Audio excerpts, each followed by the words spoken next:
I'm delighted to introduce our next panel. They have the mammoth task of connecting all the dots in their discussion of rail as enabler of opportunity. And whom better to step up to that challenge than Dr. Liz Develin, Chief Executive Officer, SOPA, Michael Miller, Managing Director, Hitachi Australia, Peter Regan, Chief Executive, Sydney Metro, and Provocateur Larry McGrath, General Manager, New South Wales and ACT, McConnell Dowell. Please welcome this lineup.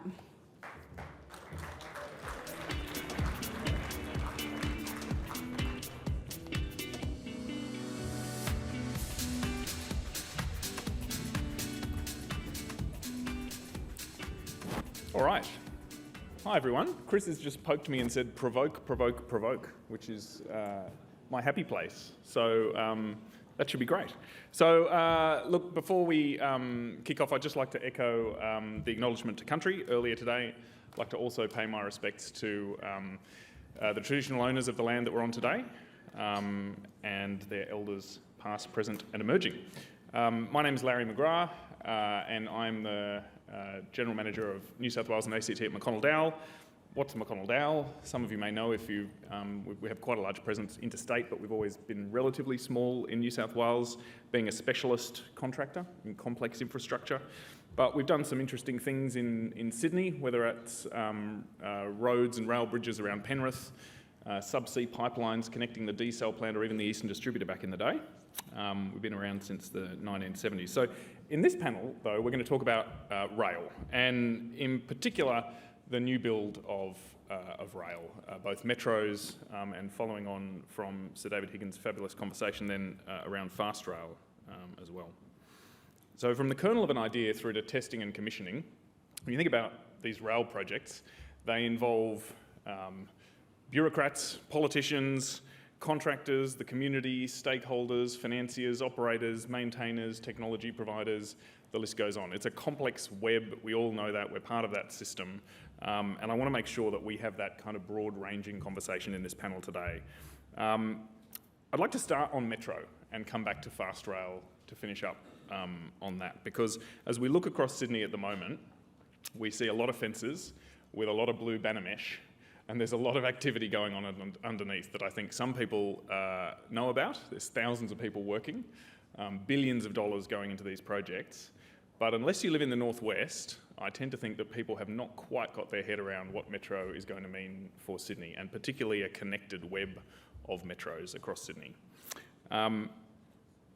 So I might start with you, Liz. As we all know, West Metro is coming, and it's coming right here. We only have to look at the other centres around Sydney that have had Metro brought to them to see the impact that it can have. So I'm really interested in understanding from your sense, running the Sydney Olympic Park here, what do you see as being the huge opportunities of Metro coming here as an enabler of place, an enabler of getting the better outcomes? And I think by my count, having the Metro here will probably increase transport capacity to and from the city and Parramatta by about 10-fold. So it's just an extraordinary impact that's going to have. But how are you seeing that coming? As we all know, Sydney Olympic Park is a relatively quiet place when there are not huge events on. So working in the authority here, if you pop out at lunchtime and it's not an event day, it's a pretty quiet place to be. And all the master planning that has been done over all the years, it has waited for the big transport infrastructure piece. And it's waited for two things beyond that. So the big transport infrastructure piece, and the second piece is for the development industry to get serious in Sydney Olympic Park, because they were waiting for the transport, but they're also waiting every time for government to give them the next uplift for the next 5 years. So there's two things there. We're just in our master planning process for 2050. The Metro is now here. There's a huge hole in the ground. People are now knocking on our door seriously. We're also going to say with our master plan 2050, that's it. We are developing for a population of up to 30,000 people here. It's time to get on cracking. There's no more waiting for development at Sydney Olympic Park. So for us, it's going to be a game changer. We want social and affordable housing. We've put it out there. We think 30% across the precinct is a great target. We want a main street and a high street. I say to people, Olympic Boulevard is 50 metres wide. No, that is no human scale for a sense of a high street and activity.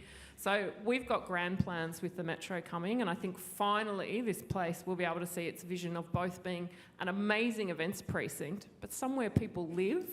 And for me, the key metric is when people say, I'll meet you at Sydney Olympic Park.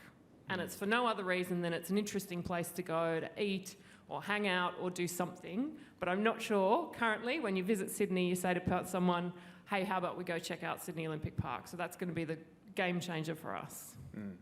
Yeah, it will be amazing. And that hole in the ground, that's been really the milestone that then everyone's suddenly gone, oh, okay, this is serious? Would that be fair? Absolutely. You can make as many, I hate to say this to governments, but you can make as many announcements and promises and even commit the money, but until there is a hole in the ground, people really don't believe it. So it is really only in the last couple of months that we've seen our sort of the phone calls to Sydney Olympic Park Authority about potential development sites go through the roof. Mm. Yeah.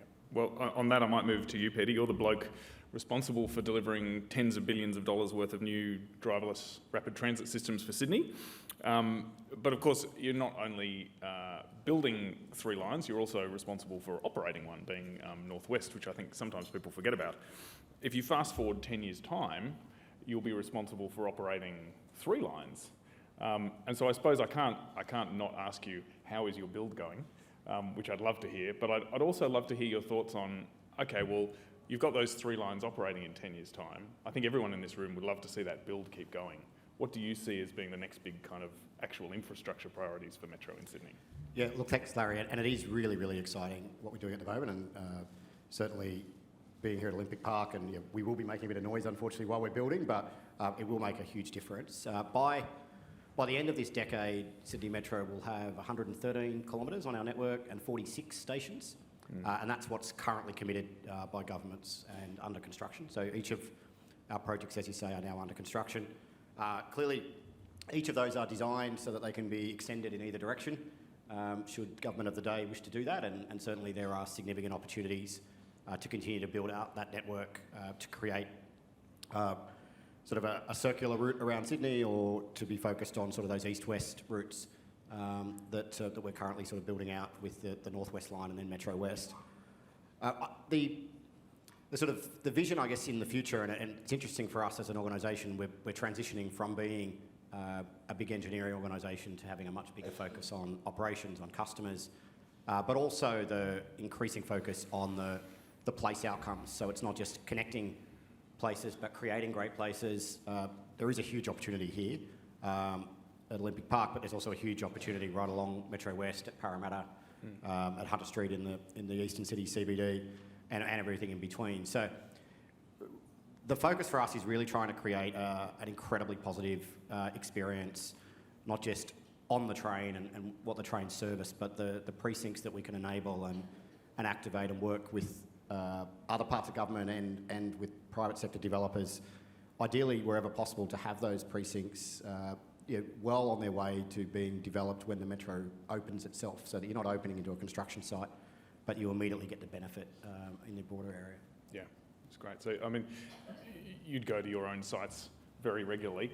How do you feel the construction process is going? And do you have any, I mean, we can look on the website and see milestones, but do you have any wow moments you can share with us that you've seen something recently and gone, this is almost here, you know? Yeah, look, we do. If you go to Central Station, we just opened a few weeks ago the first section of what's called Central Walk, which is a new concourse under the existing suburban platforms there. That's the first public part of the new City and Southwest Metro that people can see, that will give you a sense of the look and feel and the finish of the product. It looks absolutely amazing.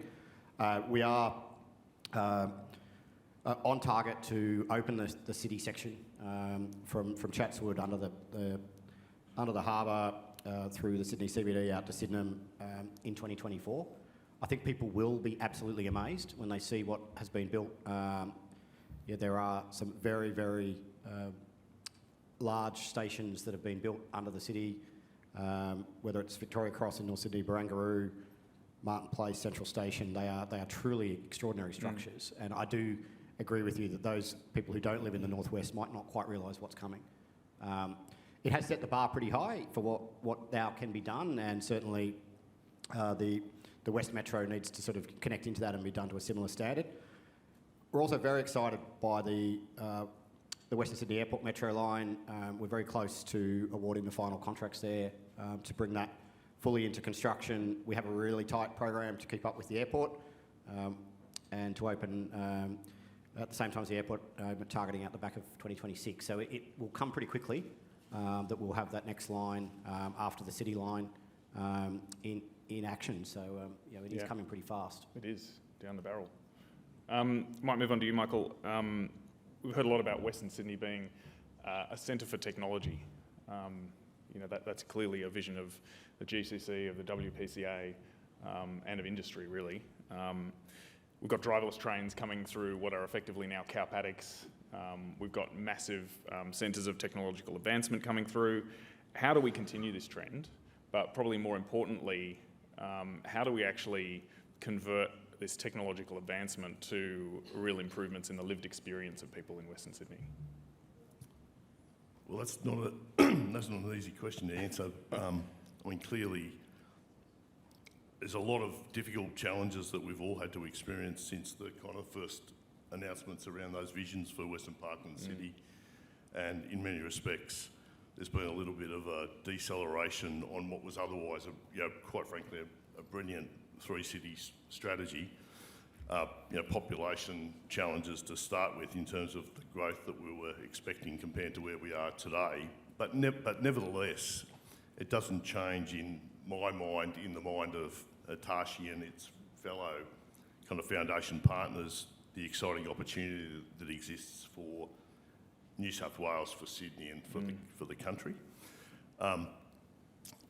Working in a greenfield, I think, provides an enormous amount of space for creativity, and at least our vision around that creativity is founded around our investment in the Kyoso Centre. And the Kyoso Centre for us is an ecosystem hub that will promote innovation in both technology and operational technologies that enable smart, higher paid jobs that support the growth of 22nd century cities. But I think one of the things that kind of to link that back to rail, Western Sydney Airport Metro lines, is the big, hairy, audacious goal that I think we should aspire to around rail as a hub for an integrated transport system, and that is the impact that these things can have, not just on the connection of the cities, but on the environment. And by that I mean, we need to start to think about transport and integrated transport as an opportunity for us to take private car ownership down, reduce it. How do we use rail as an alternative to road transport for freight? How do we really change the dial, not just around the conversion from diesel to electric and decarbonisation, but how do we use investment hubs like Western Sydney and our investment in Kyoso to advance the thinking about electrification, decarbonisation, and then drive integrated transport with Peter's team to a point where people don't see private car ownership as anything other than an option. Because when I start thinking about motor vehicles, I start thinking about them being pretty poor capital investments. I see them as being operationally very costly. And in fact, I think what we need to be able to do is use the spine of metros to be able to create a different model around the way we integrate communities with work, with play, and drive a decarbonisation agenda that probably is one of the most significant social impacts that we can have through that transport system. Brilliant answer, terrific. Hey, I might just throw to one from Slido here, which says, Chris Brown said last night, oh, that's a dangerous start to a question. Chris Brown said last night that the Western Sydney Airport Metro should go from Leppington to Liverpool. It sounds great for our city, but is that feasible? That's one for you, Pete. Now, of course, it first has to go to Leppington, but double barrel question there. Yeah, so we are doing a business case at the moment to go from the Aerotropolis, from Bradfield to Leppington and potentially to Glenfield. The question of is it feasible to go to Liverpool? Well, I think what we have seen with the Metro is anything is feasible. From an engineering perspective, that's not the challenge. Yeah. It's a relative priority issue. What are the costs? What are the benefits of doing that? There's certainly a lot of different options for where the Western Sydney Airport Metro could go, should go, might go. And so certainly the work that we're doing at the moment is pointing in the right direction from Glenfield towards Liverpool, but there's already some significant rail infrastructure in between. So it's a prioritisation issue. Yeah. And is that the highest and next best extension will be sort of question for government of the day going forward. But certainly, I think the big thing that the Western Sydney Airport Metro will bring is it's much more than connectivity to the airport itself. And although that's really important, everyone gets their head around that kind of north-south spine through that part of Western Sydney is going to be infrastructure that serves an incredible purpose for the next 100 years, and will sort of the development of that area will gravitate towards it. I think it definitely will work best in the long run if it's connected to large city style populations along the way and at each end. But there are quite a few options as to where it should go in the long run. I think the fact that it can be incrementally delivered in stages is a real positive as well. And it's certainly been designed that way, that you can build and then add another segment on and another segment as it grows. Yeah, it's a good point around the prioritisation, right? Because as you said before, you've got a whole range of 3 metros now that could be extended. We've got West Metro will have only one stop in the CBD, so an obvious sort of next continuation there. You've got Northwest out to Schofields. It's all about weighing it up, right? Let's move on to fast rail. A 250 kilometre service between here and Gosford, which is classified as fast rail as opposed to high speed, would take about 25 minutes. So with an interchange onto West Metro, that's about 35 minutes from Gosford to Parramatta, or about 50 minutes from Gosford to Barangaroo. That would fundamentally alter the geography of Sydney and truly bring to life the 6 cities vision of one Jeff Roberts, who I saw in the room earlier, and the state government. Peter, I might just throw to you first on this as well. You've become pretty good at delivering rail tunnels. And anybody who's looked at Sydney to Gosford in any detail would know that in order to get a genuine speed, we need a pretty big tunnel. Indeed, while most of the industry has been hit with hyper-escalation, as recently as the last couple of weeks, you have been awarding tunnel contracts at what appear to be pretty competitive prices. How can we use the capability that Metro has developed in this space to help make fast rail more viable? Yeah, well, that's a really interesting question, and certainly we're very pleased that we have been able to let all the tunnelling contracts for Metro West over the last 18 months, and certainly we've developed significant expertise in how to put those processes together, and the procurement, the planning, but also we've been able to partner with a broad group of contractors across industry, and there's been a huge uptick in knowledge and capability here in Sydney around tunnelling, and there's been the wave of motorway tunnels and then the wave of metro tunnels. And the metro tunnels, while clearly it's big complex engineering and it's got its risks and challenges, we do feel that we've got a really good handle on it. Sydney is a great place to build tunnels. The sandstone really supports pretty rapid construction of tunnels, and certainly the skills and expertise would be applicable more broadly. They might need to be slightly bigger tunnels, and different sort of lengths in terms of not having the stations and the different intervention points. But it's all been done around the world. I don't think, again, the engineering itself is the challenge. It's the prioritisation, the planning, what ultimately is trying to be achieved by it. We do think wherever the faster rail connections come into Sydney, the Metro plays a really big role because it's effectively running in east-west alignments and can get people very quickly to wherever those connection points are. And that's certainly a big focus for us at the moment, is to be able to ensure that people can move so much more quickly around. And the Metro is not super fast, but the trains are 100k an hour, and the stations are far enough apart on West Metro that they'll get to that speed. So it really does change how people will move east-west in Sydney. So, yeah, that's a great conversation point, right? And Liz, I suppose from there's a rumour that Sydney Olympic Park might be on the short list of potential terminuses in Sydney for a fast rail connection. Do you see it in the same way that you would see having metro here, or do you see it more as, well, if it comes here, people are probably going to mostly change onto a metro? Do you think it'd have the same kind of place focus that metro will? My perspective is that the faster rail won't support the housing growth that we anticipate with the metro. I think the metro will stimulate that sort of level of development and the increase in the population. I think the faster rail does two things. It will increase the number of people who can access the major events here. So we have events that attract hundreds of thousands of people. That audience will increase. You only need to get an extra 10 or 15% of people of a 100,000 attending event with an average spend of $58 a person when they arrive in Sydney Olympic Park for that to be a pretty great benefit to this area. So I think that that's one thing, that the extra attendance at events that it could bring, because the audience will be bigger.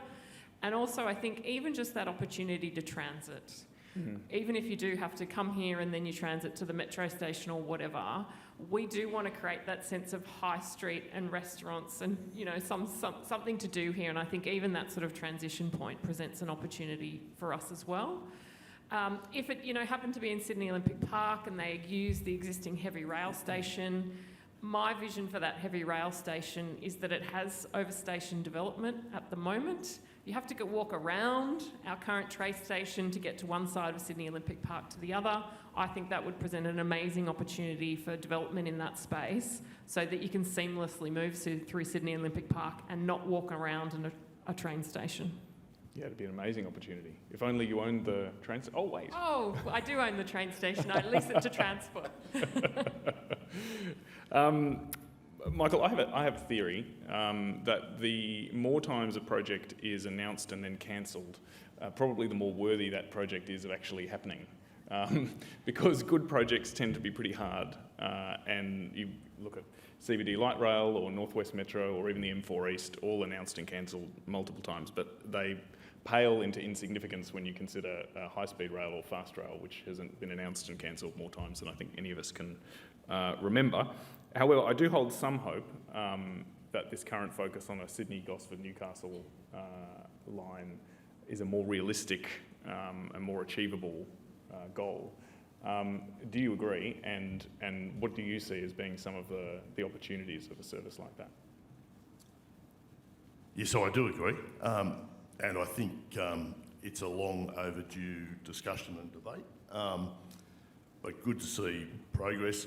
I mean, as the father of 5 children and looking after a business that has significant growth aspirations, I think it's absolutely critical that we start to think about how we can attract talent to the country, and living in an environment where, you know, Sydney, frankly, is a very expensive place to live. I think we need to start to recognise that we're not going to attract the talent we need unless we can make high-paying jobs in regional locations that enable people to be able to transit to those high-paying jobs more easily.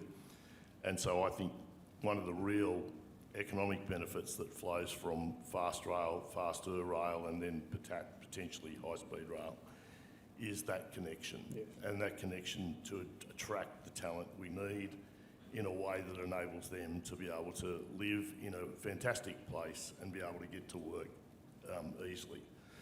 So I think this is a long journey. I mean, there's still a long journey to go, I think, with fast and faster rail. But it certainly has the interests of the investment communities in those countries where fast rail is a reality. And so I would fully expect that, you know, Alana and some of my rail colleagues in France, and certainly the organisations from Japan that have a rich history in fast and faster rail, and the experiences coming out of the UK will mean that we will get significant interest and momentum in these types of projects. And I think we've got an environment here where, with safe political, strong leadership, great experiences coming through transport Sydney Metro, I think these projects are real for foreign investment, and therefore the more real they are for foreign investment and the more economic flow down benefits they have, then logically they should be well considered, and I would think they would get well participated in by globals. Okay, that's great. There's one here, I think probably a good one for you, Liz, that's come in on the Slido. So London's Olympic Park has eclipsed Sydney's. Sorry, this has just moved. Oh, it's gone. I hadn't finished reading it. Here it is. Is UK private investment the difference that drives the dynamism we missed with our public sector obsession? I think that's perhaps a Slightly commentary, loaded. perhaps a commentary on the way Sydney Olympic Park has been governed since the Olympics. So, I mean, the government did an incredible job to clean up a very contaminated site to deliver an amazing event in the Sydney Olympics. The government has continued to own and mostly operate almost everything you see in the precinct, which is a really interesting choice. Everything's been done by leasehold rather than freehold, all those sorts of things. So I do think going forward, as the precinct matures into a thriving suburb, we need to think what government's role is in these sorts of precincts, and particularly what local council's role is. We are part of Parramatta Council. They do collect the rates. But Sydney Olympic Park provides all the services from local, you know, as I say to people, we clean the streets, we mow the lawns, as well as, you know, have these amazing facilities. So I think going forward, there must be a transition point in a suburb's life that it is governed in a different way, where the private sector is appropriately involved and so is local government, so that precincts like these don't always have to be completely government owned and only done by leasehold. I think there's a good opportunity to think about freehold opportunities wherever possible. Yeah, okay, great. I might just ask you, Peter, just a slightly tangential question. Just given this last week, there's a lot of infrastructure people in the room, and we've seen the dramatic collapse of another contractor in the market. Which was described in the AFR this week as a surprise to nobody in the sector, given the warnings on unsustainability of the infrastructure sector for some time. And John Davies at the ACA recently said, all too often, procurement processes encourage competition on willingness to price and accept unquantifiable risk rather than ideas to deliver improved project outcomes. Now, there is a degree of ever has it been so, but with mega projects like yours, Peter, the stakes have never been higher in some ways. So how at Sydney Metro do you balance industry sustainability with sometimes these perceived notions of value for money? Well, clearly the ongoing success of what we do is dependent on there being, you know, a lively and vibrant industry to actually deliver it. And there's certainly been a significant change in mindset across, you know, major government procurements around trying to find more collaborative ways to actually procure projects in the first place, but also more collaborative ways to manage their delivery. And at Sydney Metro, where we've been on that journey as well. The Metro West, we've recently put in front of industry a very different approach to how government will partner with industry. And it's much more about incentivisation of contractors and use of carrots rather than sticks. It has a much greater sharing of risk with us as the sort of government counterparty. The reality is a project of the scale of Metro West can only be delivered from an overall risk management point of view by a party like the state. You can't package that and give it to someone else and say you take all the risk. It is just too big. Yeah. So we're certainly approaching it in a very different way. We want to share that risk and create real incentives for the private sector so that actually if the project is built on time and on budget, then those private sector parties are also going to make money. And that's a good thing. That actually is the outcomes we need to get to, is that the industry is successful and then they can pass those incentives down from the top tier contracts down to smaller tier contracts, down to subcontractors and all the workers benefit in that. So we're really committed to coming up with ways to deliver the metros, you know, in a very, very open partnership with industry. Brilliant. Larry, can I just add on that? Yeah, I think Peter's team need to be congratulated for thinking about this more broadly than what we've seen perhaps in other states and in other parts of the country. It's absolutely critical when you've got that much infrastructure happening in the country and a finite number of players for us to be able to continue to encourage investment from others, to build capacity in the market. And to build capacity in the market, you need to be able to have a collaborative style relationship with the buyer, else you're going to limit the number of people that are actually going to be capable of stepping up to be able to deliver some of this aggressive infrastructure program delivery. So, sitting here as one who has a real strong interest in the future pipeline, we're not actively engaged in too many of these projects today. Clearly in Queensland we are. We want to do more, but to do more we need to be able to have people who are willing to be able to help us and help us partner with other organisations that are new entrants into the marketplace. And I think that's what we're seeing through a very collaborative style with Metro in Sydney in particular. Yep. Couldn't agree more. All right, well that brings us to the end of this panel, right on 0 seconds left. So if you could please put your hands together for Liz, Peter and Michael. Thank you very much.